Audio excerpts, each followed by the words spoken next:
pohdit tätä. Jos sä toimit ja teet täysin ohjeiden mukaan, mutta homma ei toimi. Kyse voi olla esimerkiksi ihan vaan kalusteen kokoamisessa, liikenteessä tai työpaikalla.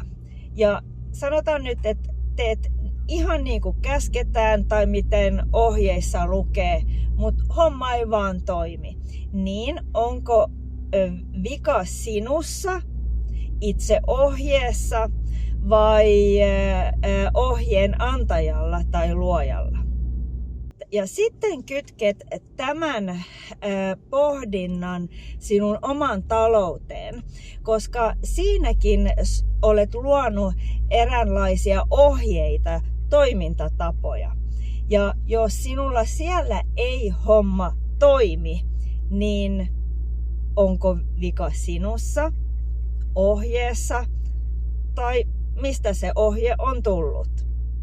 Ja helpointahan on aina syyllistää itseään, mutta se ei välttämättä aina ole niin, että meissä itsessämme on se vika.